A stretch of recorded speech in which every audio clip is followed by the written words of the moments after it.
केजरीवाल जी ने देश के सामने एक दिल्ली मॉडल रखा। इस दिल्ली मॉडल में देश में सबसे कम महंगाई है और हाईएस्ट पर कैपिटा इनकम है। इस दिल्ली मॉडल में 200 यूनिट बिजली फ्री है और उसके ऊपर देश की सबसे सस्ती बिजली है। इस दिल्ली मॉडल में पिछले 10 साल में लगभग 30 फ्लाईओवर रेडी हो चुके हैं जो एस्टिमेटेड कॉस्ट के नीचे थे और 557 करोड़ की बचत हुई। दिल्ली मॉडल के तहत आज देश में one of the highest charging points और charging stations EV electric vehicles के लिए है। एक बहुत प्रोग्रेसिव इलेक्ट्रिक व्हीकल पॉलिसी है जिसके तहत 17% रजिस्ट्रेशन इलेक्ट्रिक व्हीकल्स का हुआ है जो देश में हाईएस्ट है। इस दिल्ली मॉडल के अंदर अब तक 1300 इलेक्ट्रिक बसेस दिल्ली में आ चुकी हैं जो डिसेबल्ड फ्रेंडली हैं, जो देश के किसी और हिस्से में नहीं। दिल्ली मॉडल की प्राइड हमारा हेल्थ और एजुकेशन मॉडल है। दिल्ली के लोग और दिल्ली की सरकार एजुकेशन को, शिक्षा को बहुत महत्व देते हैं। विद्याधन सर्वधन प्रधानम, शिक्षा ही सबसे सर्वश्रेष्ठ धन है। ऐसे ही हमारा इनफैक्ट दिल्ली मॉडल के लिए केंद्र सरकार का अपना थिंक टैंक नीति आयोग का कहना है कि दिल्ली के सरकारी स्कूल देश के टॉप 10 स्कूल्स में इसलिए हैं क्योंकि दिल्ली के एजुकेशन, गवर्नमेंट एजुकेशन सिस्टम में एक लैंडमार्क ट्रांसफॉर्मेशन देखा गया।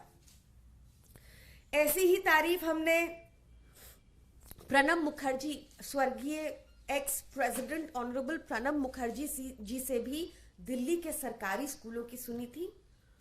और जब first lady Melania Trump India I थी तो उनको भी दिल्ली के सरकारी स्कूल ही देखने को भेजा गया था। ऐसा ही हमारा हेल्थ मॉडल है जिसकी हर जगह तारीफ सुनने को मिलती है।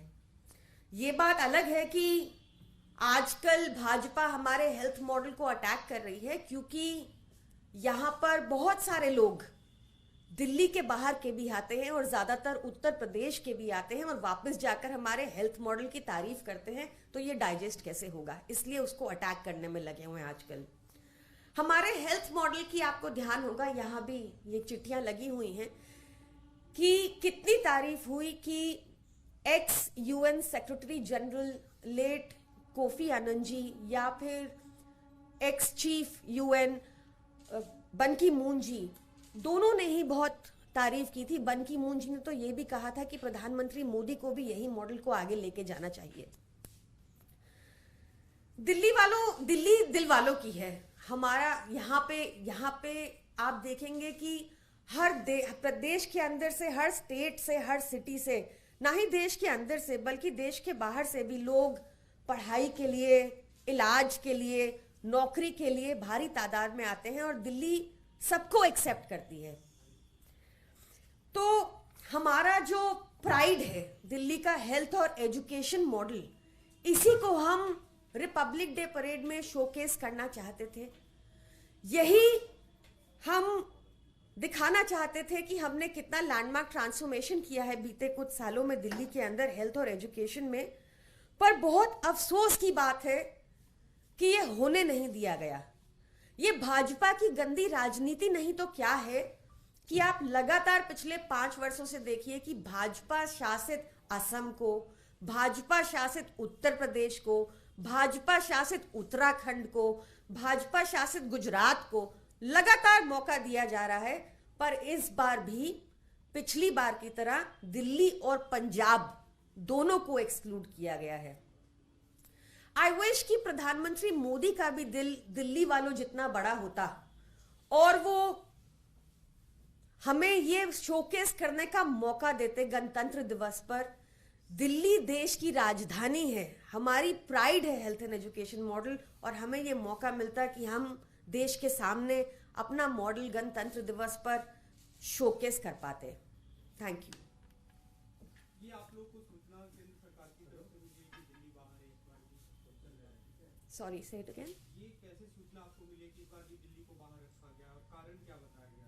कारण को ही नहीं बताया गया, और पंजाब को लेटर इशू हुआ है of the list of people जो 4th राउंड में क्वालिफाई किए हैं, उसमें दिल्ली और पंजाब दोनों का नाम नहीं है।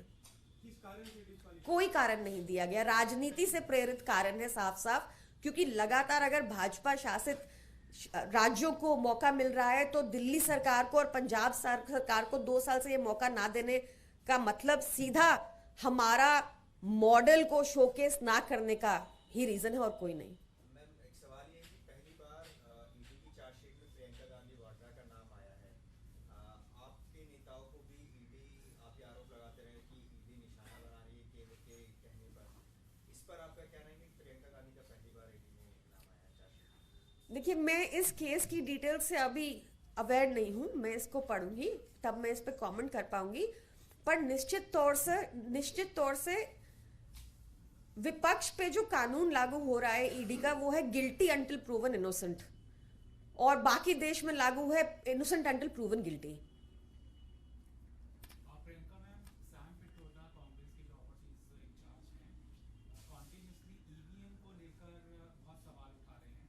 एक फॉरेन की रिपोर्ट का उन्होंने बार बार जिक्र किया है कि भाजपा जो दावा कर रही है कि 400 प्लस सीट्स आएंगी, वो तभी मुमकिन हो सकता है जब ईवीएम के साथ छेड़छाड़, अदरवाइज ये मुमकिन नहीं है। मैंने सच कमेंट मैंने इस बयान को देखा नहीं है, और आई थिंक जनता का जो भी फैसला होता है उसको मानना चाहिए। कोविड को लेकर क्या कहेंगे? कोविड को लेकर कल ही सौरभ भारद्वाज जी ने बताया कि जो वेरिएंट है वो बहुत माइल्ड वेरिएंट है जो आया है, और इसमें घबराने की कोई जरूरत नहीं है। दिल्ली सरकार पूरी तरह से बेड्स को लेकर, पूरी तरह से मेडिसिन को लेकर पूरी तरह से तैयार है। Thank you.